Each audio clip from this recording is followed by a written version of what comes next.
menyapa selamat siang kepada Ibu Eva Hotnaida Saragi selaku Wakil Ketua 1 Bidang Akademik dan Kemahasiswaan. Selamat siang, Bu Eva. Oke, kemudian Selamat siang semua. Terima kasih Bu Eva sudah hadir. Kemudian saya ingin menyapa kepada Ibu Rike Pentasitio selaku Head of Research Center and Cash Clearinghouse. Apakah sudah bergabung? Oh, belum ada ternyata. Lalu tak lupa saya ingin menyapa kepada Bapak Dr. Pimpin Bahtiar. Halo Pak. Halo Bu Linda, salam dari Bekasi. Terima kasih untuk kesediaannya Pak untuk menjadi pemateri kita pada siang hari ini. Sama-sama Bu. Oke Bapak dan Ibu, selamat datang di acara RBM kali ini dengan judul Inovasi Model Bisnis bagi UKM Biasa menjadi UKM Planner, Business Model Innovation Based on Dynamic Capabilities Elaboration. Acara Researchers Bimon Limited kali ini adalah merupakan acara rutin sharing session terkait hasil penelitian yang sudah dilakukan oleh dosen STM PPM School Management. Untuk mempersingkat waktu, saya ingin memberikan informasi kepada Bapak dan Ibu sebelum acara ini dimulai. Boleh di next slide-nya. Oke, Bapak dan Ibu mohon untuk tetap berada pada mode mute. Nanti untuk sesi tanya jawab akan dibuka di akhir sesi setelah materi disampaikan oleh Pak Pimpin. Kemudian untuk presensi dan absensi akan dilakukan di akhir acara, serta sertifikat dan materi akan kami kirimkan kepada Bapak dan Ibu setelah mengisi presensi. Begitu ya, untuk sertifikatnya kurang lebih akan kami kirimkan kepada Bapak dan Ibu paling lambat 2 minggu dari pelaksanaan hari ini. Selanjutnya, saya ingin memperkenalkan pembicara kita pada siang hari ini, yaitu Dr. Pimpin Bahtiar, MTMM CPM Asia. Beliau adalah dosen di bidang Strategic Transformation Innovation di PPM School of Management. Pak Pimpin menyelesaikan pendidikan S1-nya di Manajemen Setia Supra, kemudian melanjutkan S2-nya, banyak sekali nih Pak Pimpin, ada di S2 Entertainment Communication Interstudy, kemudian S2 di Urban and Real Estate Untar, kemudian di Strategic Management PPM, lalu ada di S2 Kebijakan Publik SGPP, dan juga S2 Edukasi UTEL ya Pak ya. Kemudian Pak Pimpin juga sudah menyelesaikan S3 beliau di Entrepreneurship Science di BINUS dan juga di Leadership STTI Harvest. Nah, Pak Pimpin ini juga merupakan seorang businessman. Beliau adalah founder dari SECI Institute, kemudian founder dari ProLab Institute dan juga founder dari REDI. Nah, untuk mempersingkat waktu, saya serahkan waktunya kepada Pak Pimpin untuk memulai sesi sharing pada siang hari ini. Silakan Pak Pimpin. Baik, Bu Linda, terima kasih.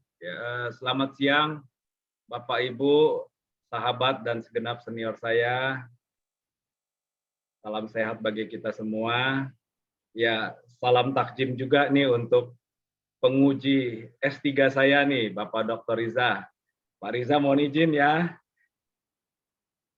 Siap, Bapak. Semua perbaikan udah diterima kan? Nggak ada yang kurang-kurangan, Pak. Ya, baik. Sudah.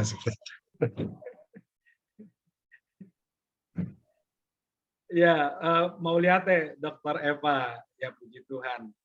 Ya Bapak Ibu, salam sehat, salam kebaikan bagi kita semua. Suatu kehormatan berada di tempat ini ya. Ketika tahun 2015 saya menjadi mahasiswa S2 PPM, saya selalu membayangkan, aduh beruntung ya kalau bisa jadi bagian keluarga besar PPM gitu kan, sekali-sekali ngajar, entah jadi dosen tamu juga udah bahagia sekali gitu. Nah, nggak taunya saya bisa berada di acara sharing di forum researcher ini ya, dalam dunia akademis, bidang research ini kan termasuk bagian yang lumayan tertinggi ya dalam jenjang keakademisan. Makanya ini suatu anugerah, suatu mujizat bagi saya Bapak Ibu. Sekali lagi, sharing yang saya bawakan ini juga jauh dari sempurna ya. Saya adalah pelaku usaha yang pada tahun 2015 memutuskan menyukai bidang edukasi dan mulai menekuninya. Jadi tentu saja pada tataran riset yang saya akan sharingkan ini juga pasti banyak kelemahannya, baik dari sisi konten maupun metodologi. Mohon bimbingan dari Bapak Ibu dan senior sekalian di tempat ini. Baik, Bu Eva, Pak Iza, dan Bapak Ibu sekalian, izin ya, saya akan memulai sharing saya.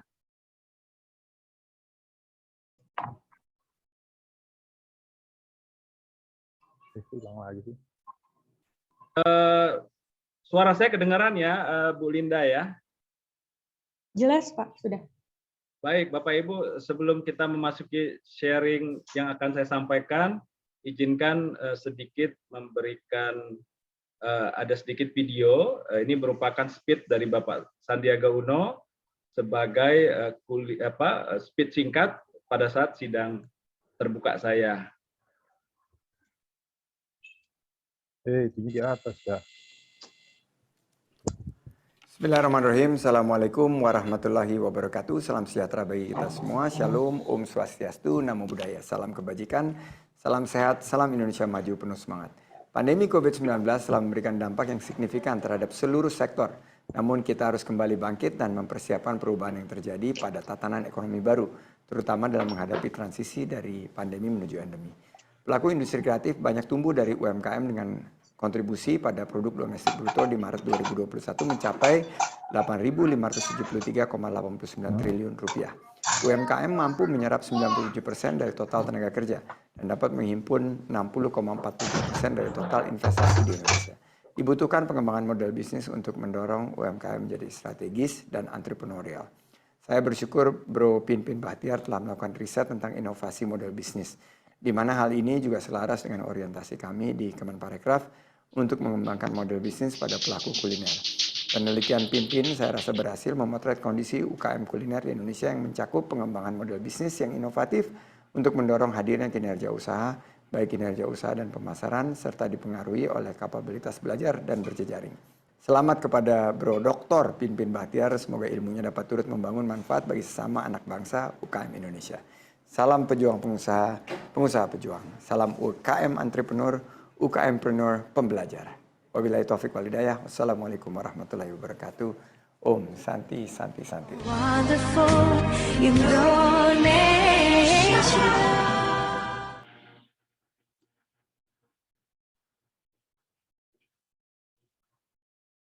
My English wasn't good when I go in abroad. I was very shy to communicate with others.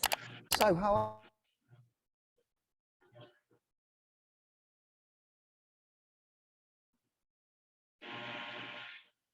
Baik, berikut juga ada sedikit cuplikan singkat tentang gambaran riset yang saya kembangkan.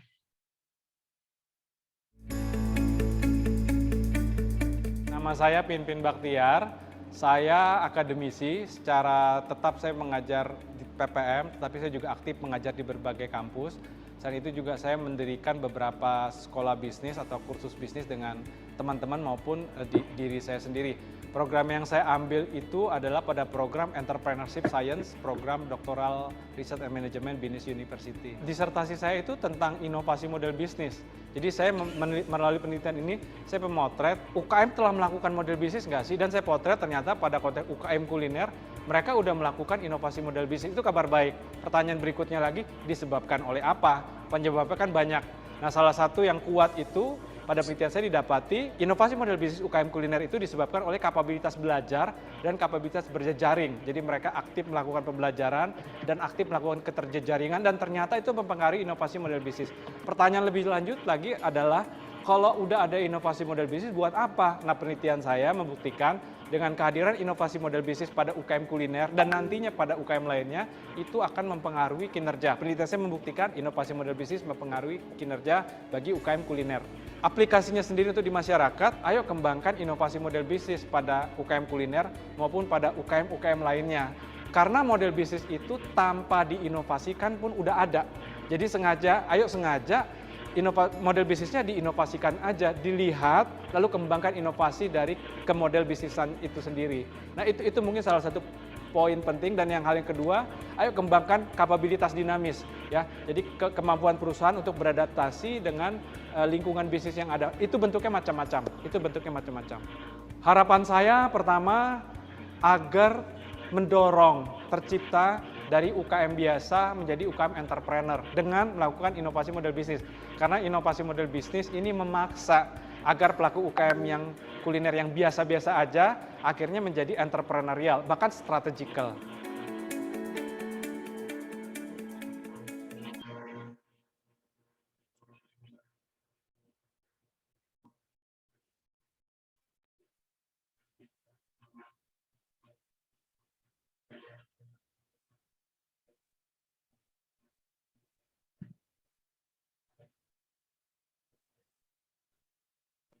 Baik, Bu Linda, suara saya baik ya?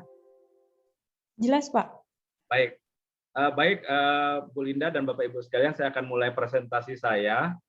Jadi memang sebelum memasuki sesi saya pengen mengucapkan terima kasih kepada PPM dan secara khusus Pak Triyono ya.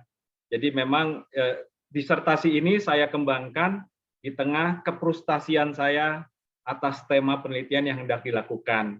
Memang secara pragmatis, saya berpikir ya udahlah nggak mau rugi, saya lanjutin pada tema model bisnis deh, karena tesis saya di PPM kan waktu itu model bisnis. Dan memang secara khusus, saya terinspirasi dengan tulisannya Pak Triyono ya tentang kapabilitas dinamis.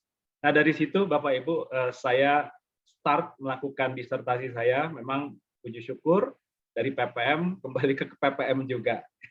Baik Bapak Ibu, jadi tema hari ini adalah tentang entrepreneurship in science ya Bapak Ibu ya. Jadi secara praktis berbicara tentang transformasi dari UKM biasa menjadi UKM entrepreneur berbasis inovasi model bisnis ya.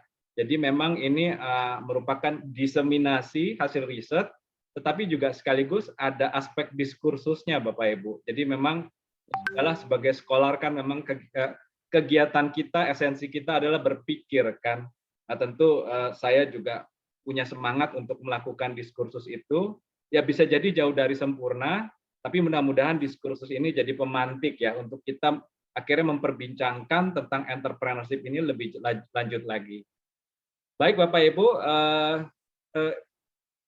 penelitian yang saya sharingkan hari ini itu adalah merupakan riset pada program S3 saya Bapak Ibu dengan pembimbing Prof. Tirta Nugraha, Prof. Idris Gautama, Dr. Bram, dan juga pada pengujinya ada Dr. Asnan, Dr. Hamsal, dan sahabat saya dan guru saya, Dr. Riza Arianto, yang menjadi pengajar di keluarga besar PPM ini. Nah ini Bapak Ibu kira-kira perjalanan saya dari mulai sidang proposal sampai akhirnya sidang terbuka Bapak Ibu. Baik Bapak Ibu, kita masuk ke materi. Jadi memang berbicara tentang diskursus entrepreneurship ya. Ini sebuah tema yang luas sekali. Jadi memang Kuratko aja 2009 mendeklar ya, sulit mendefinisikan definisi entrepreneurship ini secara definitif ya. Ya kalau bahasa saya secara praktis, mungkin kira-kira para ilmuwan entrepreneur itu nggak rela kalau entrepreneur itu cuman A, cuman B, cuman C. Kira-kira saya menangkap spiritnya seperti itu. Memang secara official, secara formal. Nah ini sebelum saya masuk ke situ, ini juga dipertajam oleh Hijrik tahun 92. Dia menyatakan ya banyak banget sih literatur entrepreneurship hanya terjebak, itu kalimat dia, hanya terjebak pada pengembangan UKM aja atau medium small enterprise MSE ya, SMS ya, small medium enterprise. Ini memvalidasi yang Kuratko sampaikan, memang apakah entrepreneurship hanya itu aja ya? Nah, kira-kira paradigmanya seperti itu. Nah, secara resmi memang secara normatif, secara formalistik, terminologi entrepreneurship itu mulai berkembang dari tahun 1870 Bapak Ibu. Itu dimulai oleh Richard Cantillon. Ya, dia membangun pengertian entrepreneurship berbasis sumber daya. Lalu masuk lagi ke ilmuwan besar lainnya, ada Schumpeter. Schumpeter ini basisnya inovasi, Bapak Ibu. Jadi mirip sama Drucker lah. Drucker kan inovasi dan entrepreneurship itu seperti kakak adik kira-kira begitu. Nah, Skampeter ini juga sebuah ilmuwan besar yang banyak diikuti oleh ilmuwan-ilmuwan berikutnya, makanya ada kaumnya nama Skampeterian. Melalui Skampeter ini juga akhirnya bicara keberpeluangan atau entrepreneurship itu dipetakan menjadi 5 sumber. Jadi mulai lebih taksonomis lah di tangan Skampeter ini. Lalu akhirnya saya langsung lompat saja memang ke Venkataraman 2019. Dia menyatakan meskipun terjadi diskursus tentang pengertian entrepreneurship ini, tetapi setidaknya para ilmuwan tuh lumayan bersepakat bahwa entrepreneurship itu adalah berbicara tentang keberpeluangan, semangat keberpeluangan. Ya tentu saja ini abstraksi yang keren, tetapi juga masih besar ya pertanyaannya operasionalisasinya gimana. Tapi kita tetap di situ dulu Bapak Ibu. Nah, hal ini juga divalidasi oleh Ciputra ya, yang terkenal di Indonesia kan, merubah sampah jadi emas. Nah, gimana caranya tuh Bapak Ibu, sampah menjadi emas. Tetapi ini memvalidasi tentang premis dari ilmuwan, entrepreneurship itu tentang keberpeluangan. Tetapi Ciputra sendiri juga bahkan mengeksplorasinya ya. Ciputra kan terkenal dengan IPE Bapak Ibu ya. Jadi IPE itu integritas, profesionalisme, dan entrepreneurship. Jadi ya kalau bahasa batinnya Pak Ciputra, kalau mau jadi entrepreneur, orang mesti benar dulu lah, integritas. Lalu profesional ya, jadi selain orangnya baik dan benar, harus ada kompetensi, makanya masuk isu profesionalisme di sana, dan terakhir baru entrepreneurial atau entrepreneurship itu sendiri. Jadi Ciputra juga tidak pragmatis, Pak Ciputra juga tidak pragmatis amat melihat entrepreneurship hanya sebagai keberpeluangan. Ada prasyarat loh, ada integrasi prinsip-prinsip dikembangkan oleh Pak Ciputra di sini. Nah, bicara tentang keberpeluangan, ini juga akhirnya juga divalidasi Bapak Ibu oleh GEM ya, Global Entrepreneurship Monitoring ya. Ketua GEM di Indonesia itu Bu Nawang Palupi tahun 2015. Jadi orang usaha itu bisa berbasis karena necessity driven, cari nafkah, maupun opportunity driven. Dan dalam pandangan GEM, entrepreneur itu adalah yang berbasis opportunity driven. Nah, pada tataran ini kita memang melihat ya dikotomis juga sih. Jadi kita akhirnya bisa mengerti nggak semua pelaku usaha adalah entrepreneur. Akhirnya kita bahkan bisa memilah secara tajam, ada pelaku usaha aja, ada pelaku usaha yang entrepreneur. Nah, kira-kira potensi dikotominya kayak gitu Bapak Ibu. Nah, bahkan Kemenkop sendiri juga kita juga tahu Kemenkop itu juga mencatat yang layak disebut sebagai entrepreneur di Indonesia hanya 3,1% dari 64 juta pelaku usaha. Berarti memang sudah muncul kategorial Bapak Ibu di sini.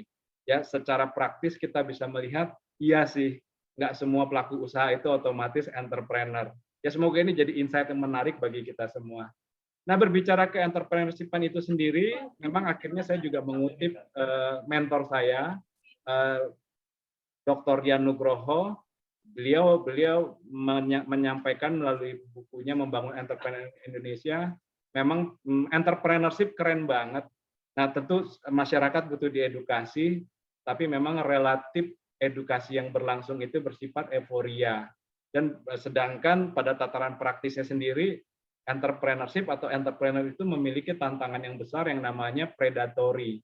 Ya, jadi pada tataran bisnis praktis di lapangan seringkali terjadi muncul kompetisi-kompetisi yang bersifat predatory, yang sifatnya mengeliminasi pelaku bisnis lainnya. Nah, itu tantangan kita dalam mengembangkan entrepreneurship di Indonesia. Nah, Bapak Ibu, memang kalau kita lihat dari Morris tuh, entrepreneurship itu berbicara tentang ada 7 tuh ya, penciptaan kekayaan, penciptaan perusahaan, penciptaan value, bahkan terakhir penciptaan growth. Akhirnya kita bisa paham ya, kenapa di kalangan ilmuwan pengertian entrepreneurship akhirnya menjadi beragam Bapak Ibu. Nah, ini diskursus lebih lanjut Bapak Ibu. Kalau memang terjadi dikotomi, akhirnya kita mungkin bisa mencoba menghadirkan semacam simulasi lah ya, yang mungkin sedikit membentuk paradigma kita. Akhirnya memang ada 4 kelompok Bapak Ibu. Kelompok pertama itu yaitu bukan UKM dan bukan entrepreneur ya. Ya nggak apa-apa juga sih Bapak Ibu. Saya ada langganan seafood saya di Kelapa Gading, itu kaki 5 Bapak Ibu. omsetnya satu malam 20 juta, berarti sebulan 600 juta, setahun 7,2 M. Ya udah bagus juga sih buat hidupnya, nggak jadi entrepreneur juga nggak apa-apa Bapak Ibu. Jadi nggak ada yang salah juga sama kuadran pertama ini. Sorry, ini saya salah ngomong. Ini kuadran yang kedua, ya kuadran kedua. Yang kuadran pertama ini ya orang-orang yang tidak buka usaha dan yang memang tidak pengen melakukan entrepreneurship. Yang saya sebutkan tadi kuadran kedua ya. Jadi pelaku usaha tapi bukan entrepreneur. Nah, yang menarik adalah kuadran ketiga Bapak Ibu. Ya bukan pelaku usaha tapi entrepreneurial. Misalnya ada guru matematika ya. Guru matematika dia dengan mengajar matematika akhirnya dia mentransformasi murid-muridnya, diajarin etika, diajarin moral, diajarin bercita-cita. Nanti akhir tahun murid-muridnya dapat 2 Bapak Ibu, pintar matematika dan yang kedua pintar secara kehidupan. Guru matematika seperti ini kita nggak bisa dia hanya sebagai guru biasa. Tetapi ini adalah guru yang entrepreneurial Bapak Ibu. Melalui kelas matematikanya dia rebut kelas itu untuk mendorong transformasi bagi sesama, dalam hal ini anak didiknya.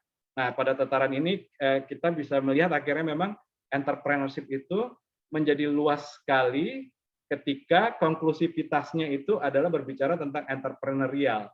Akhirnya kita bisa mengerti ada entrepreneurship pada dunia usaha yang disebut dengan entrepreneurship yang dilakukan oleh teman-teman karyawan yang disebut dengan intrapreneur, dan entrepreneurship yang dilakukan oleh para korporasi yang biasanya strategical shift di titik tertentu dia melakukan entrepreneurship, itu yang disebut dengan corporate entrepreneurship.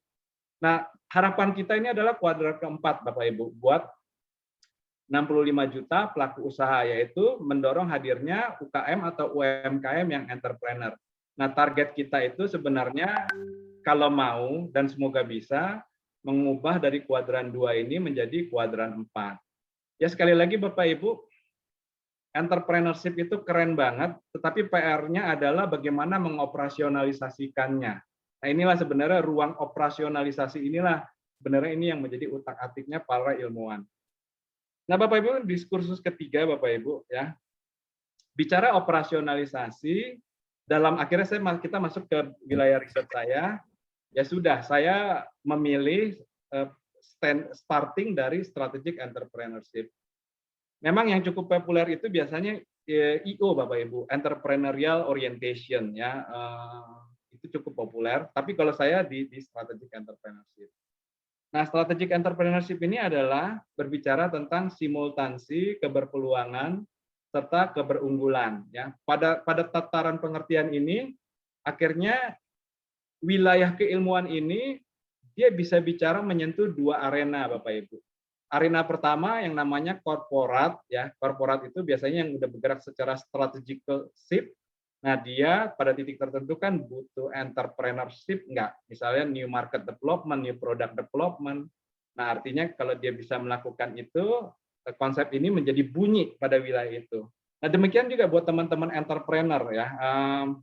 Entrepreneur itu kan cenderung kan keberpeluangan, entrepreneurship. Nah, dia bisa nggak ya sambil juga menciptakan sekaligus keberunggulan. Misalnya kita tukang nasi, kita tukang pecel lele, bisa nggak kita create ramah cepat bersih. Nah, ketika rapat cepat bersih bisa terdeliver, keunggulan pun akan hadir di situ Bapak Ibu. Jadi artinya ini menjadi premis untuk mengajak teman-teman UKM atau UMKM, walaupun Anda kecil dan masih biasa-biasa aja, Anda tetap bisa loh mengembangkan keberunggulan. Nah, semangat dari konsep ini adalah seperti itu. Nah, ini yang kalau pada tataran saya, ini yang saya akan memberi jawab gitu kan.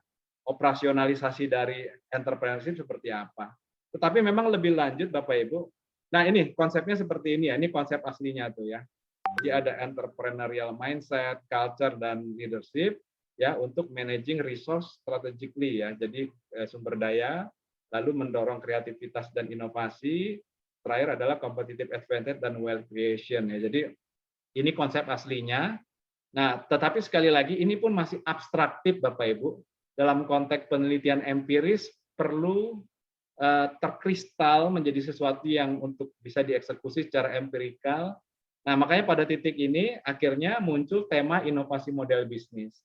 Nah, ini yang menjadi pengantar kenapa akhirnya riset saya adalah inovasi model bisnis Bapak Ibu. Inovasi model bisnis sebagai operasionalisasi strategic entrepreneurship ini juga menjadi telaah menjadi kajian berbagai ilmuwan. Ada Ley di sana, Demil et al., Golgechi, Snyder, dan Speed. Jadi ini memang menjadi tema yang cukup sentral yang dilihat oleh para ilmuwan. Nah, Bapak Ibu, sekarang saya pengen berbicara tentang inovasi model bisnis, ya Bapak Ibu ya. Apa sih bedanya sama model bisnis? Nah, kira-kira pertanyaan mendasarnya kan di situ. Nah, jadi memang kalau mau disederhanakan, inovasi model bisnis itu adalah perubahan model bisnis. Sesederhana itu kalau mau disederhanakan. Tetapi memang akhirnya pengertian lebih lanjut ini berbicara tentang value ya, baik value proposition, value capture, value mechanism. Jadi inovasi model bisnis ini penting karena untuk mendorong hadirnya value proposition, value capture, dan bahkan value mechanism.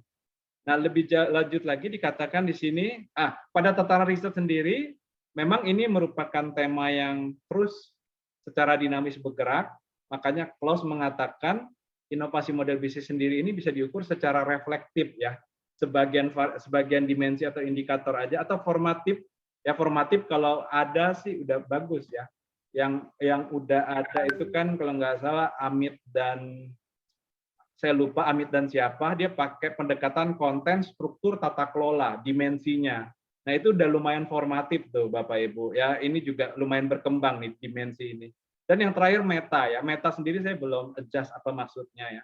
Tapi kira-kira ini pilihan-pilihan pengukuran dari konstruk ini Bapak Ibu. Saya sendiri akhirnya memakai yang reflektif ya, karena saya ya karena untuk ini kan penelitian tahap awal ya Bapak Ibu ya, saya peneliti baru kan, ya udah peneliti baru saya pilih yang bisa saya lakukan dulu, saya lebih memilih reflektif.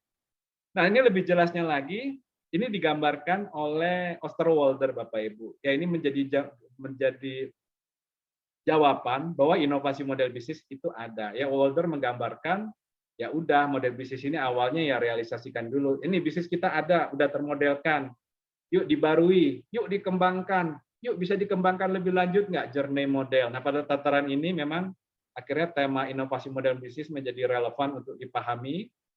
Nah model bisnis sendiri kan mulai hadir tahun 90, dimulai pada era internet. Tetapi menarik Bapak Ibu, pada tataran UKM di Eropa sendiri baru 35% tuh yang mudeng soal model bisnis ataupun inovasi model bisnis ini. Tetapi memang kabar baiknya Bapak Ibu, pada berbagai penelitian empiris, saya sendiri ada 5 referensi, ternyata inovasi model bisnis itu mempengaruhi kinerja secara signifikan dan secara positif ya. Pada titik ini kan tentu implikasi dan bahkan semi konklusinya kita bilang kan, ya udah kalau UMKM kalau mau kinerjanya bagus, lakukan inovasi model bisnis. Nah, sebenarnya sesederhana itu kalau mau ditarik kesimpulan kecil pada tahap ini. Nah, Bapak Ibu, berikut adalah arah pengembangan riset inovasi model bisnis pada disertasi saya. Ya, tentu dari inovasi model bisnis itu sendiri, ya, secara ontologis tentu ini apa gitu kan, ya. Pendekatannya apakah mau reflektif, formatif atau meta, ya. Kalau formatif kan yang lumayan terkenal tuh yang konten, struktur, tata kelola. Kalau kita secara praktis kan yang 9 blok itu gitu. Tapi kalau di dunia riset yang 9 blok itu jarang digunakan sebagai dimensi Bapak Ibu. Tentu dalam konteks filsafat ilmu berikutnya juga berbicara tentang secara aksiologis. Lalu kalau udah ada inovasi model bisnis, ini untuk apa begitu kan? Nah, itu secara aksiologis dipertanyakan seperti itu. Dalam konteks permodelan tentu kan berbicara tentang anteseden. Apa yang bisa mendorong atau menyebabkan inovasi model bisnis itu sendiri, ya. Bahkan ini Voss dan Saiby mengeksplorasi lebih jauh. Ayo kalau bikin penelitian inovasi model bisnis, aspek mediasinya dipertimbangkan dong. Apakah mediasi inovasi model bisnis sebagai mediator atau sebelum anteseden menimbulkan mediasi, atau dari inovasi model bisnis ke konsekuensi ada mediasi apa lagi. Tapi selain itu juga ada variabel moderator Bapak Ibu, ya, variabel moderator ini untuk kepentingan implementasi model bisnis. Kalau model bisnis, inovasi model bisnis udah jadi, untuk mempercepat efektivitasnya itu dengan apa? Nah itu variabel moderator berbicara di situ. Nah tentu ini semua pikiran-pikiran yang menjadi pikiran-pikiran sifatnya epistemistik, untuk pengembangan ilmu pengetahuan.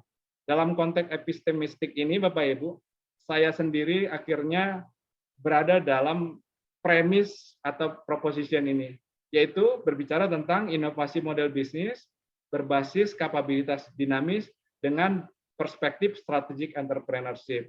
Nah, ini ada tiga tema nih setidaknya nih. Pertanyaannya, apakah ini memang tema yang hadir secara bersamaan, saling mendukung, saling bersintesis secara sangat baik? Enggak.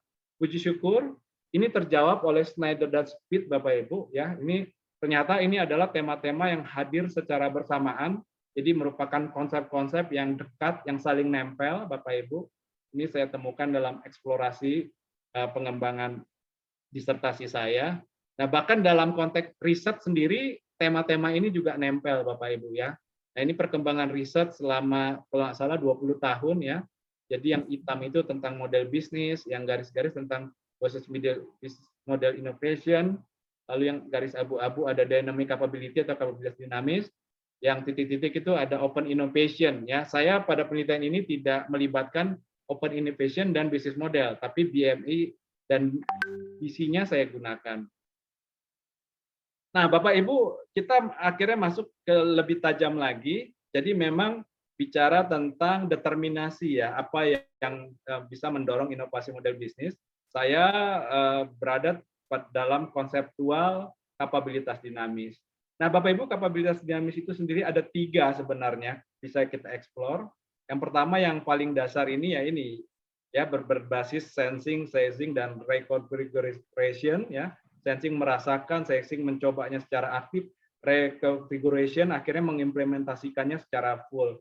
Nah, ini juga menjadi telaah yang banyak dilakukan oleh peneliti ya. Jadi ini Sosna Demil 2018 ini berbicara tentang bagaimana sintesis antara kapabilitas dinamis yang murni dengan inovasi model bisnis. Tetapi juga muncul perkembangan lainnya, yaitu elaborasi dimensi kapabilitas dinamis ya. Ini Zeng melakukannya nih. Jadi kalau Zeng ini sensing, sensing, reconfiguration-nya dibawa ke dalam tema yang khusus. Misalnya tentang belajar. Jadi sensing and learning, sensing and learning, reconfiguration and learning. Nah, bisa itu pendekatan kedua. Tetapi saya sendiri akhirnya menggunakan pendekatan ketiga yang disebut dengan kapabilitas dinamis multidimensi. Ya. Secara sederhananya, ini saya pengen sampaikan, kapabilitas dinamis itu dia bisa mendorong berbagai kapabilitas baru, puluhan bahkan ratusan, Bapak Ibu. Nah, ini posisi riset saya ada di sini. Secara empiris ini juga sudah ada, Bapak Ibu, tapi masih sedikit ya. Jadi dalam konteks novelty ini peluang yang saya coba rebut. Nah, Bapak Ibu, ini adalah kita turun lebih tajam lagi. Ini adalah orientasi pengembangan variabelnya. Jadi memang dari inovasi model bisnis ya, untuk variabel konsekuennya saya menggunakan kinerja atau firm performance ya, karena itu udah eksis dan saya tinggal menggunakannya aja. Tapi saya kinerja merupakan tema utama pengukuran pada riset. Tapi dalam konteks determinasi atau yang mempengaruhi, saya menggunakan elaborasi kapabilitas dinamis. Memang tantangannya di sini adalah bagaimana memutuskan kapabilitas yang ratusan itu, yang puluhan itu, akhirnya saya menggunakan pada riset saya. Dan tentu saja sebenarnya ini juga menyediakan ruang perdebatan yang terbuka untuk dipertanyakan, Pak Pimpin, kenapa variabel antecedennya atau exogenusnya itu? Gitu. Nah, saya secara bisa dikatakan semi subjektif memilih 4 variabel ini, Bapak Ibu. Kapabilitas integrasi, belajar, jejaring, pemasaran sebagai bentuk elaborasi kapabilitas dinamis. Saya pilih ini karena ya bicara tentang sumber daya ya. Jadi saya pengen lihat UMKM itu yang sumber dayanya terbatas, dia punya kemampuan nggak sih sebenarnya? Karena secara faktual mereka survive tuh, mereka bisa bertahan. Jangan-jangan mereka mampu loh mengelola sumber daya walaupun sumber daya terbatas. Yang kedua belajar ya. Jadi belajar ini adalah UKM Indonesia suka belajar, Bapak Ibu. Ini temuan GEM dari 2015 dan 2018. Jadi UKM Indonesia sedang belajar baik pada formal maupun informal. Formal itu di kampus, informal itu pelatihan dan komunitas. Lalu berjejaring, Bapak Ibu. Ini Global Entrepreneurship Index 2017 mendeklar kekasan utama entrepreneur Indonesia itu adalah berjejaring. Ya, bahasa kita silaturahim, Bapak Ibu. Dan yang terakhir adalah kapabilitas pemasaran. Nah, ini penting pemasaran karena berbicara tentang implementasi model bisnis dan juga sekaligus saya sebagai peneliti penasaran. Kalau korporasi pasti punya kemampuan pemasaran lah, tapi UKM punya enggak?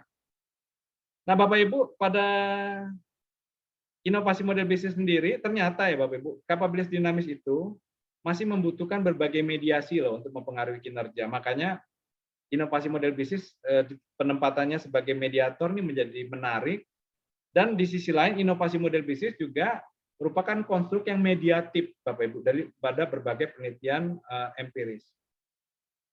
Akhirnya ini model dan hipotesis yang saya kembangkan Bapak Ibu ya. Jadi ada 3 tema ya. Pertama tentang signifikansi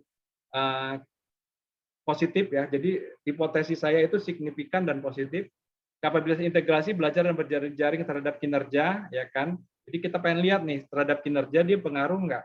Makanya kita pengen lihat yang kedua, inovasi model bisnis mediatif enggak atas variabel-variabel itu. Dan yang terakhir memang peran kapabilitas pemasaran sebagai moderasi inovasi model bisnis terhadap kinerja.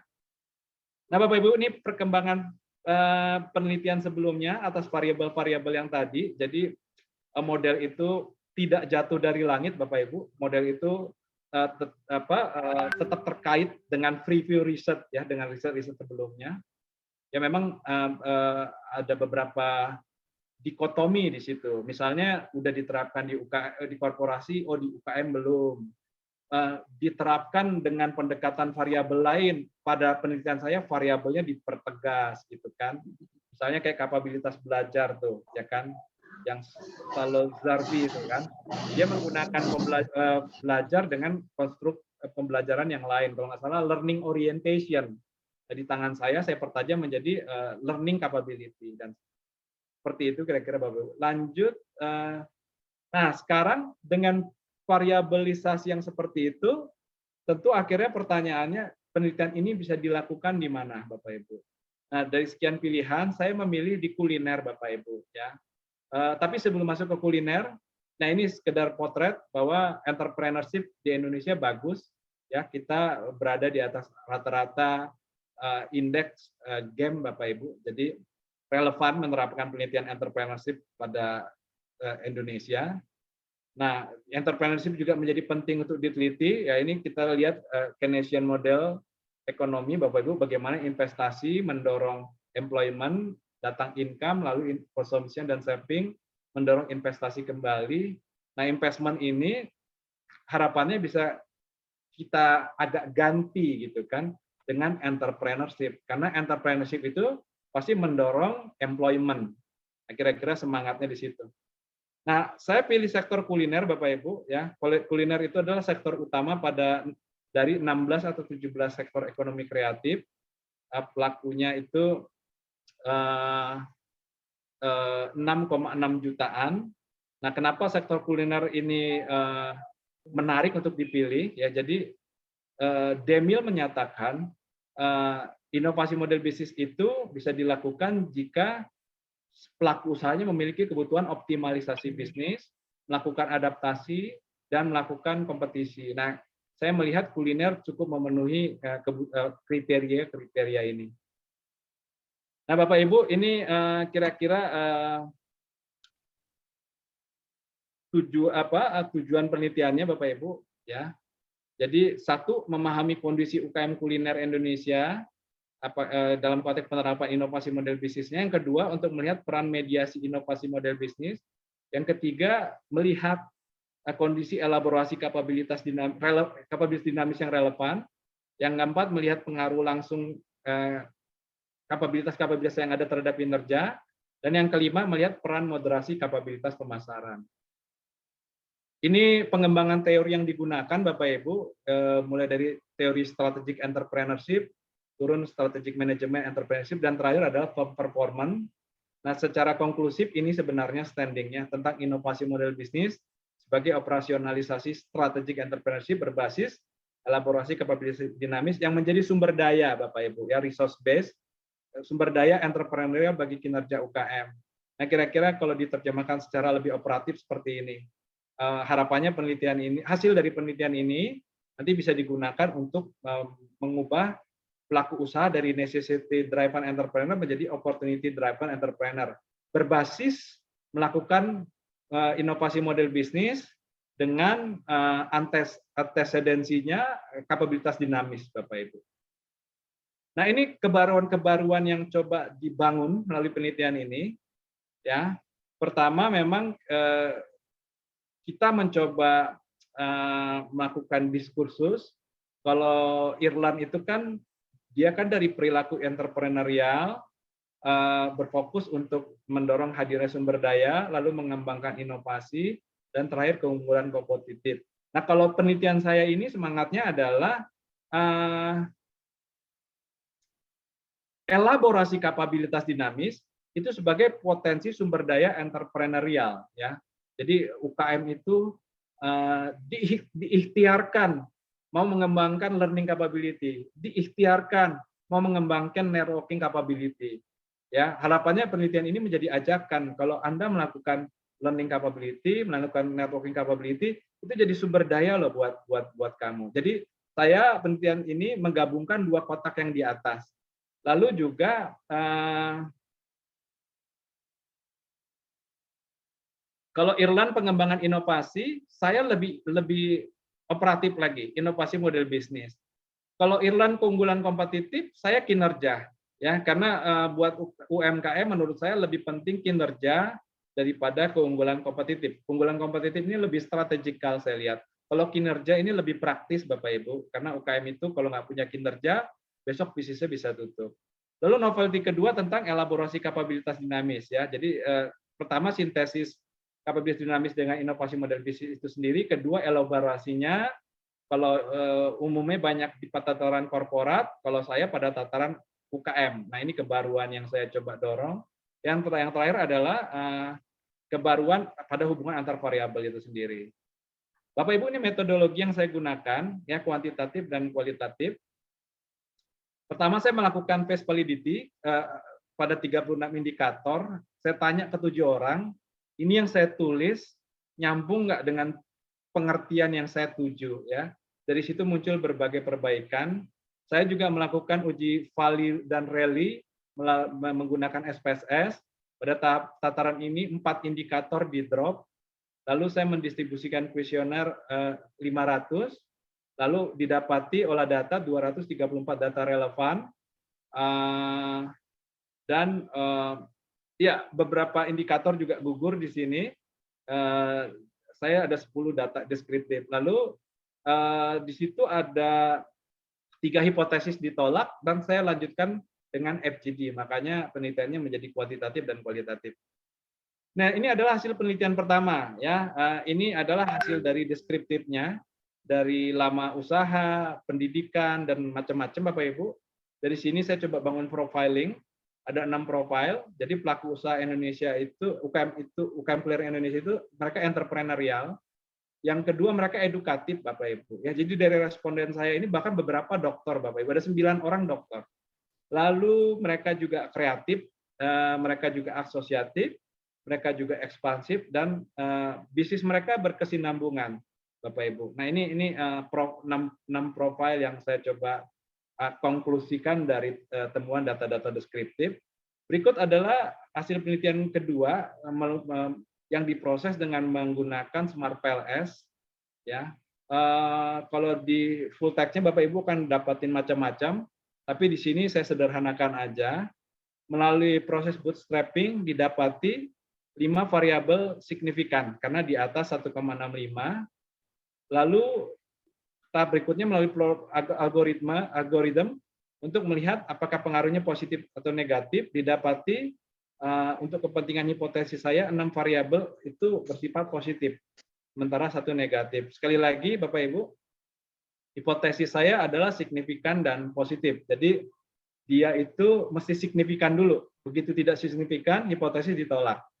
Dia begitu signifikan dan hasilnya negatif, hipotesis juga ditolak. Makanya dia harus signifikan dan hubungannya positif. Nah, ini hasil secara lengkap Bapak Ibu dari hipotesis saya. Didapati 4 hipotesis diterima, ya, H1, H4, H5, H6, dan 3 hipotesis ditolak. Nanti ini di kesimpulan akan saya bacakan Bapak Ibu. Saya skip dulu. Lalu untuk hipotesis yang ditolak itu ada 3, saya lakukan FGD. Pertama, bicara tentang hipotesis 2, masalah sumber daya. Mengapa kapabilitas integrasi tidak mempengaruhi inovasi model bisnis, padahal dia mempengaruhi kinerja. Ya, jadi dari FGD disimpulkan sumber daya yang ada masih difokuskan kepada kinerja. Ya, jadi lalu yang kedua adalah mengapa kapabilitas belajar mempengaruhi kinerja secara negatif. Ya, jadi UKM Indonesia makin belajar kinerjanya makin turun. Didapat disimpulkan karena ternyata UKM Indonesia UKM kuliner implementasi pembelajaran membebani kinerja. Misalnya orang habis belajar bisnis kuliner tentang misalnya pengembangan cabang atau franchise gitu. Terus saya belajar, dia langsung buka cabang baru. Nah, cabang baru itu kan menyedot investasi. Nah, investasinya itu yang akhirnya mengurangi kinerja keuangannya. Lalu yang terakhir, mengapa kapabilitas pemasaran tidak memoderasi hubungan inovasi model bisnis. Jadi kapabilitas pemasaran itu nilai variabel dan indikatornya bagus Bapak Ibu, tetapi tidak memoderasi. Ternyata melalui FGD ini didapati karena saya ternyata lupa memasukkan indikator digital kedigitalan atau digital marketing. Sementara penelitian ini pada tahun 2020 pada saat COVID sedang berlangsung Bapak Ibu. Justru mereka kinerjanya itu baik karena mereka berdigital marketing ria ya melalui GoFood, melalui iklan digital dan sebagainya. Nah, implikasi teoritisnya Bapak Ibu, pertama ternyata inovasi model bisnis dan elaborasi kapabilitas dinamis itu bersintesis Bapak Ibu. Ya, jadi mereka dua konsep tapi sebenarnya saling melengkapi ya. Nanti tinggal pada penelitian ini kan kapabilitas dinamis sebagai anteseden inovasi model bisnis. Nah, apakah penelitian berikutnya inovasi model bisnis sebagai anteseden atas kapabilitas dinamis? Bisa juga pemikirannya dibawa ke tahap itu. Dan yang kedua, hadir kebaruan konsep strategic entrepreneurship. Penelitian ini membuktikan memang elaborasi kapabilitas dinamis itu dia menjadi bentuk sumber daya ya Bapak Ibu. Kalau UKM itu kan resource scarcity ya, sumber daya yang sebuah kondisi bisnis dengan sumber daya terbatas yang berbeda dengan korporasi Bapak Ibu. Dan yang terakhir ya terjadi berbagai kebaruan atas hubungan antar variabel. Itu yang kalau Bapak Ibu lihat kuning-kuning tuh.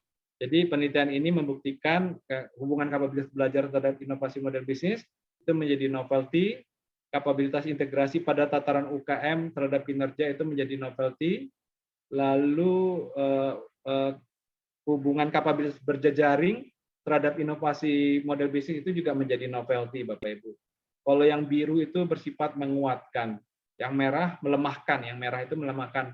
Artinya di penelitian sebelumnya itu terbukti signifikan dan positif, di penelitian saya malah sebaliknya. Implikasi manajerial Bapak Ibu, ini potensi yang bisa dieksekusi oleh teman-teman UKM, bagaimana mereka bertransformasi dari UKM biasa menjadi UKM entrepreneurial atau UKM entrepreneur.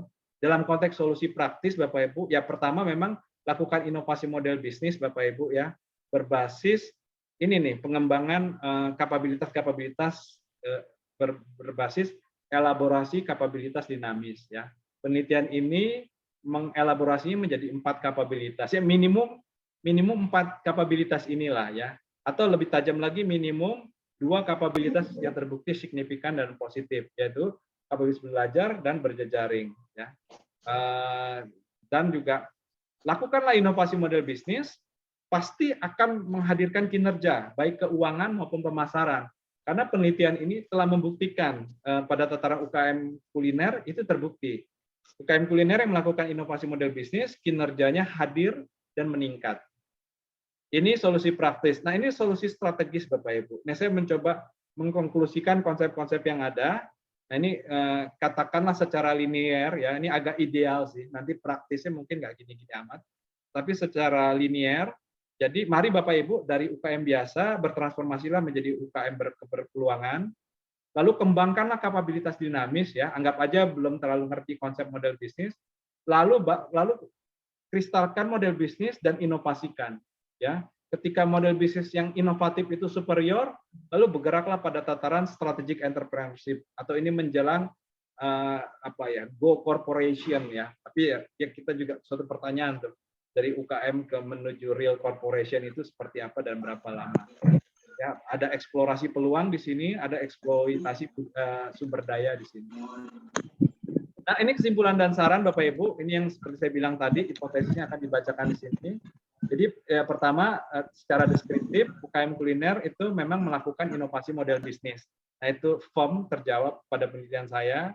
Bahkan karakternya juga hadir, mereka masih entrepreneurial, edukatif ya, jadi senang belajar Bapak Ibu ya, selaras dengan temuannya GEM. Lalu yang kedua, kapabilitas integrasi itu mempengaruhi kinerja loh secara positif. Nah, ini menjadi novelty buat UKM ya, karena biasanya kapabilitas integrasi ini ada pada tataran korporat. Yang ketiga, inovasi model bisnis tidak memediasi kapabilitas integrasi terhadap kinerja. Ya, ini agak beda karena pada tataran korporat justru mediatif inovasi model bisnisnya. Yang keempat, kapabilitas belajar tidak mempengaruhi kinerja secara positif. Ini juga beda karena pada berbagai penelitian sebelumnya itu berpengaruh signifikan dan positif. Yang kelima, inovasi model bisnis memediasi belajar terhadap kinerja, ya ini menjadi novelty Bapak Ibu. Yang keenam, berjejaring mempengaruhi kinerja secara positif, ini menguatkan, penelitian lain juga mendapati seperti itu. Yang ketujuh, inovasi model bisnis memediasi kapabilitas berjejaring terhadap kinerja, ini menjadi novelty. Dan yang terakhir, pemasaran tidak moderatif. Nah, ini berbeda. Ini saran buat stakeholder yang ada, buat UKM, bukalah wawasan strategic entrepreneurship, lakukan inovasi model bisnis, kembangkan kapabilitas dinamis dan go digital. Untuk Kementerian Parekraf, sosialisasikan inovasi model bisnis, kembangkan komunitas yang sehat dan kurikulum khusus bagi pelaku usaha kuliner. Bagi penelitian berikutnya, replikasilah penelitian ini berbasis dimensi konten, struktur, dan tata kelola ya, lebih formatif Bapak Ibu, lebih formatif, dengan mengembangkan elaborasi kapabilitas dinamis yang lebih eksplorasi lagi, karena ada puluhan dan bahkan ratusan, dan melakukan pengukuran kinerja berbasis keuangan, yang lebih tajam ya. Kalau saya kan masih ada keuangan, ada pemasaran, berani nggak diukur pada tataran keuangan.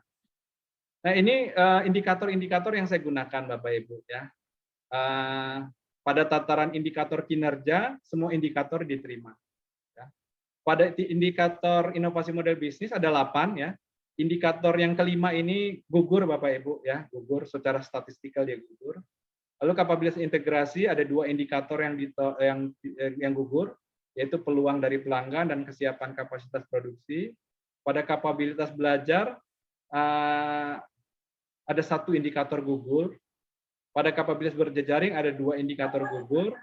Pada kapabilitas pemasaran ada 1 indikator gugur ya. Minimum untuk dioperasionalkan secara statistik dia harus minimum 3 indikator Bapak Ibu. Dan terakhir ya, diskursus lebih lanjut Bapak Ibu. Ini memang sifatnya paradigmatik ya, walaupun mungkin kalau dicari di jurnal juga udah ada, tapi saya sendiri termasuk yang kurios untuk melihat 3 perbedaan keilmuan ini sekaligus irisannya ya. Baik yaitu ilmu manajemen, ilmu entrepreneurship, dan ilmu bisnis. Sebagai peneliti entrepreneurship, saya melihat keilmuan entrepreneurship itu seharusnya merupakan keilmuan yang khas. Ketika dia di-deliver pada tataran ilmu manajemen, porsinya segini, tapi pada tataran ilmu entrepreneurship harusnya lebih eksploratif. Pada tataran ilmu bisnis pun demikian, dan seterusnya. Nah, mungkin itu kira-kira Bu Linda dan Bapak Ibu sekalian, kiranya baik dan bermanfaat bagi kita semua. Terima kasih. Terima kasih Pak Benvin. Baik Bapak dan Ibu sekalian, silakan apabila ada yang ingin bertanya, silakan raise hand atau boleh menanyakan di kolom chat.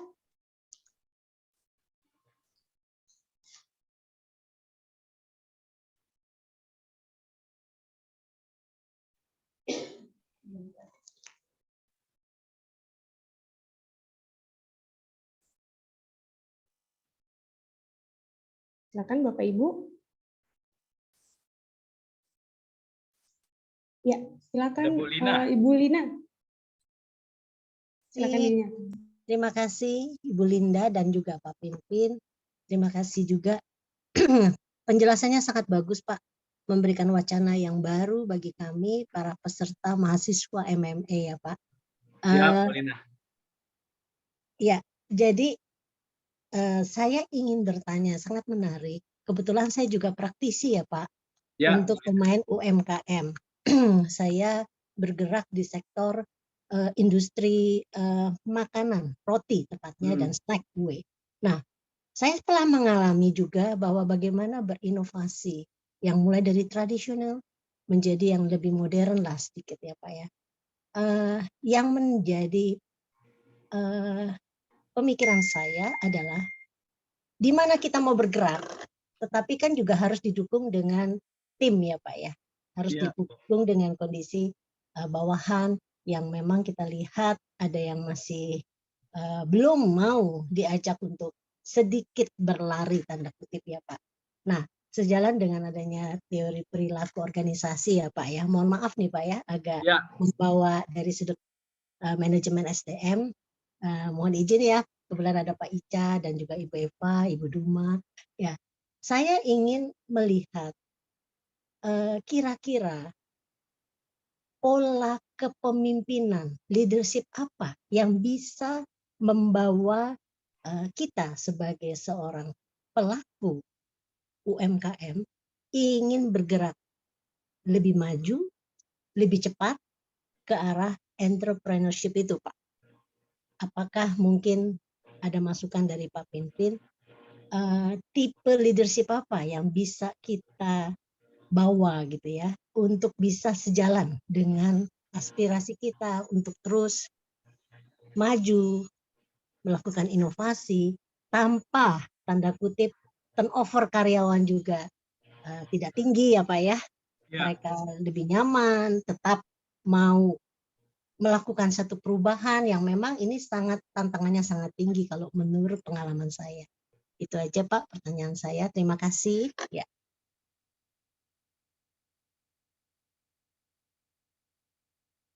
Langsung jawab ya Bu Linda.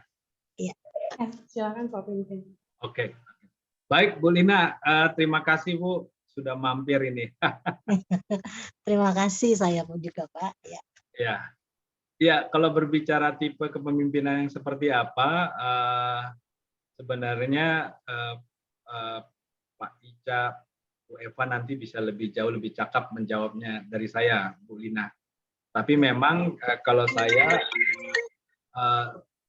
mungkin pengen menjawabnya kepemimpinan yang tepat buat teman-teman UMKM, kepemimpinan situasional leadership, Bu Lina.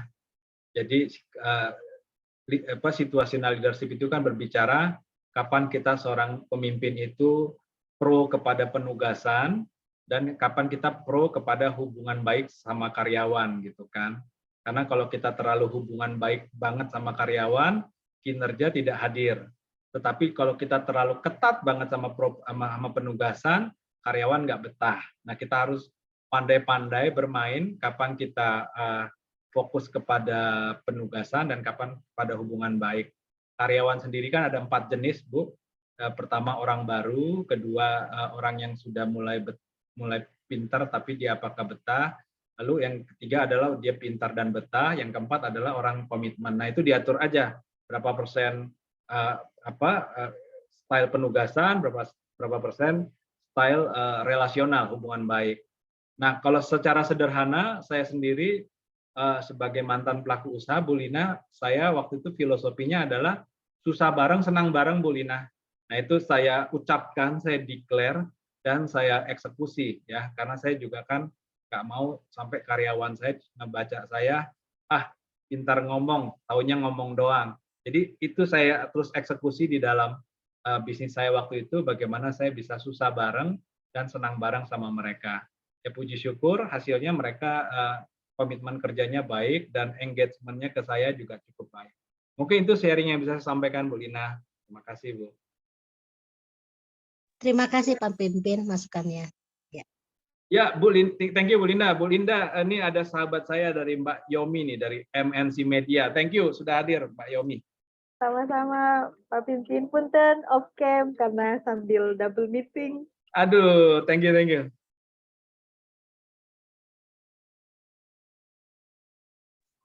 Baik, Pak Pinpin, ini ada pertanyaan di kolom chat Silakan dari Ibu dibacakan. Yomi Suhayatmi. Terima kasih Pak Pinpin, pemaparannya luar biasa. Saya ingin bertanya mengenai inovasi model bisnis dengan memanfaatkan digitalisasi yang juga costly. Apa yang harus disiapkan terlebih dahulu agar decision yang ditempuh tidak fail? Terima kasih, sukses selalu. Baik, baik Mbak Yomi, thank you untuk pertanyaannya ya. Jadi memang kalau bicara model bisnis itu, Mbak Yomi dan Bapak Ibu sekalian, memang justru pendorong utamanya itu memang digitalisasi ya. Dari tahun 1990 itu ketika era internet berlangsung Bapak Ibu. Jadi memang starting dan akselerasinya memang dari sana begitu. Jadi memang sebelum era digitalisasi itu ya bisnis cenderung statis kan, gini-gini aja gitu kan, atau kalau mau terjadi perubahan, perubahannya juga minor banget. Tapi dengan digitalisasi itu lompatan perubahan itu terbangun. Nah kalau Mbak Yomi tanya bagaimana mengembed ya kedigitalan ini dalam pengembangan model bisnis, ya starting pertama memang dari bisalah paling sederhana personal eksistensi personal ya. Kita sebagai entrepreneur hadir di kedigitalan ya, punya akun media sosial. Lalu yang kedua memang kita mengembangkan digital marketing ya. Kita mulai masuk, mulai cakap, mulai mahir, bahkan bisa menjadi superior dalam kedigitalan marketing ya. Baik dia konten marketing maupun advertising ya, iklan digital. Dan yang terakhir itu adalah melakukan digitalisasi secara sistem ya, secara sistemik ya. Kan ada banyak tuh providernya kan, kayak ada Moka, Genius dan teman-temannya itu. Mungkin steppingnya seperti itu Mbak Yomi dan teman-teman sekalian. Jadi pertama dari personal, kedua dari kemarketingan, dan yang terakhir ke sistem operasi bisnis itu sendiri. Mungkin itu Mbak Yomi, Bu Linda, makasih. Terima kasih Pak Pinpin. Bagaimana Bu Yomi, sudah jelas atau ada yang mau ditambahkan lagi? Siap Mbak Yomi, thank you sudah mampir. Baik Bapak dan Ibu, silakan apabila ada yang bertanya lagi, boleh langsung di open mic saja. Iya. Yang dari sisi risetnya juga boleh tuh Mbak Linda.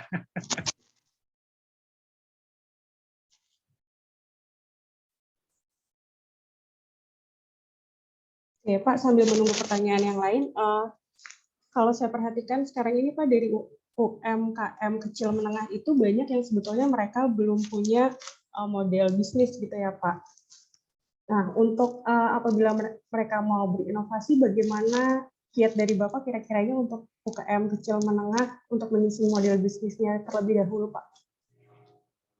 Baik Bu Linda. Nah ini pertanyaan penting ya.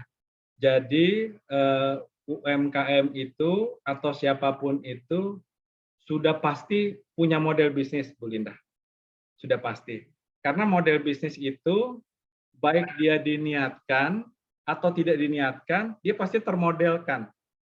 Pasti termodelkan. Setiap bisnis itu kan pasti punya value proposition, baik dia declare atau tidak declare. Punya pembelinya, punya pembelinya kan, itu yang kedua. Juga punya kanalnya untuk menjualnya, itu yang ketiga. Punya bentuk hubungannya ya, hubungannya bisa ramah, bisa cemberut, tetapi dia ada relasi di sana dan seterusnya. Baik yang nomor 5, 6, 7 dan 8, 9 itu kalau yang pakai 9 kotak. Jadi Bu Linda, bisnis itu bahkan dia tidak diniatkan, model bisnis pun tetap hadir. Nah, justru penelitian saya ini mengajak ya udah, pertama model bisnisnya diniatin deh. Yang di depan mata, segala sesuatu yang dilakukan itu dibenerin deh, distandarin. Nah, tetapi memang akhirnya puncaknya di yang kedua, Bu Linda, bahwa model bisnis yang sekarang itu bisa diinovasi loh, bisa ditingkatkan lebih lanjut begitu. Misalnya contoh kita misalnya jualan ayam geprek gitu kan, pembelinya orang lewat di pinggir jalan gitu kan. Jadi nomor satu value proposition-nya kan jual ayam geprek yang enak. Lalu konsumennya yang blok kedua tuh kalau pakai Osterwalder, pembelinya orang yang melintas di jalan, dia beli dine in gitu kan. Nah, melalui konsep inovasi model bisnis ini kan didorong, dipertanyakan pembelinya bisa nggak ya selain orang yang lewat di pinggir jalan, misalnya bisa nggak pembelinya itu dia sifatnya bulking, beli banyak gitu, perusahaan-perusahaan itu. Nah, artinya kalau dia bilang, oh kayaknya bisa, gimana caranya? Saya masuk asosiasi pengusaha, di sana biar dia ketemu para pengusaha, menjadi teman para pengusaha. Harapannya sesudah dia berteman, nanti pengusaha-pengusaha ini bisa pesan ayam gepreknya ke dia. Kalau pengusaha pesan ayam geprek kan tentu nggak satu, Mbak Linda. Bisa 100, bisa 500 untuk kepentingan misalnya makan siang atau gathering perusahaan dia. Nah, ketika itu terjadi, berarti kotak yang nomor 2 itu customer-nya itu kan terinovasi dia.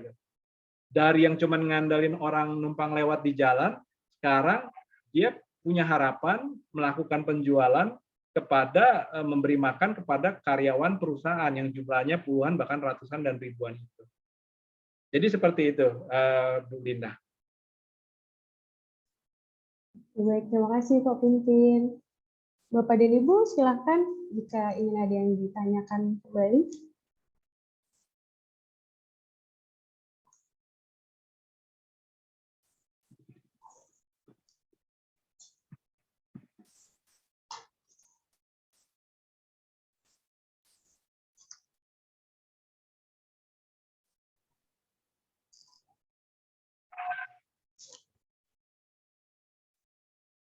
Oke, belum ada yang bertanya lagi ini dari Bapak dan Ibu.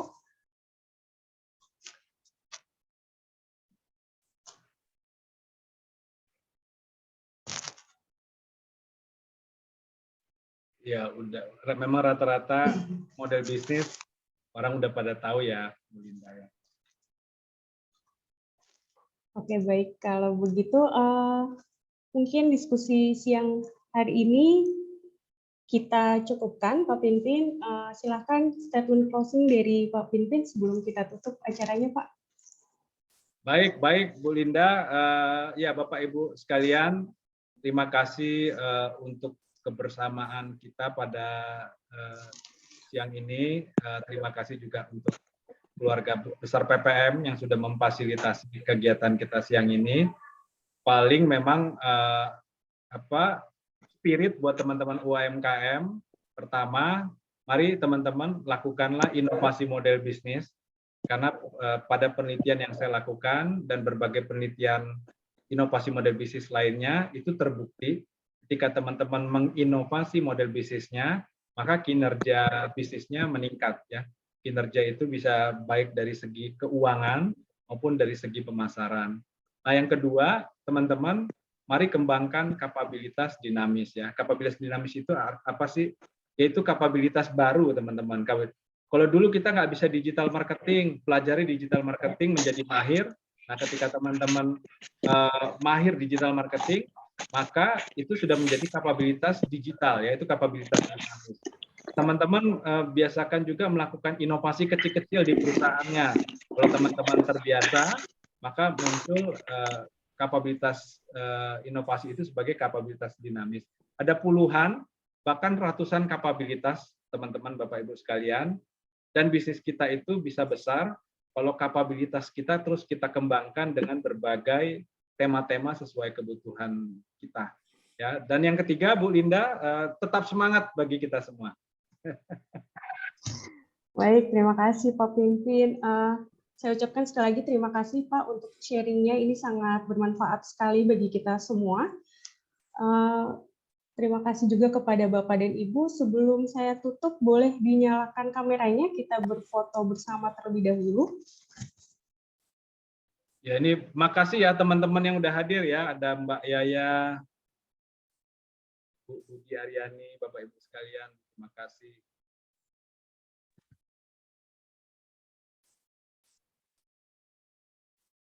Bu Rahayu, terima kasih Bu. Ini apa? Salam entrepreneur. Gimana Pak? Oke. 3 jari. 3 jari ya, Bapak Ibu. Saya pandu untuk fotonya, ini akan ada 3 slide, jadi kita akan 3 kali berfoto, mohon ditahan senyum cantik dan gantengnya Bapak dan Ibu. Baik, 1, 2, 3. Oke, sekali lagi, 1, 2, 3. Oke, yang terakhir, 1, 2, 3. Baik, terima kasih Bapak dan Ibu atas kehadirannya. Kami tunggu kehadiran Bapak Ibu untuk kegiatan RBM berikutnya, nanti akan ada kami infokan kepada Bapak Ibu. Gitu ya. Selanjutnya mohon bantuannya di-share untuk link absensi dan evaluasi. Nah, ini Bapak dan Ibu, silakan. Linknya akan kami kirimkan juga via kolom chat. Silakan Bapak Ibu isikan evaluasi dan juga presensi hari ini. Nanti untuk materi, link recording dan juga sertifikat akan kami kirimkan maksimal 2 minggu dari pelaksanaan hari ini. Terima kasih Bapak dan Ibu. Sampai jumpa di acara RBM berikutnya. Sehat selalu. Selamat siang. Ya. Selamat siang. Terima Terima kasih kasih Bapak Pak Ibu. Pimpin dan Selamat Bapak Ibu pagi, semua, Pak. teman-teman.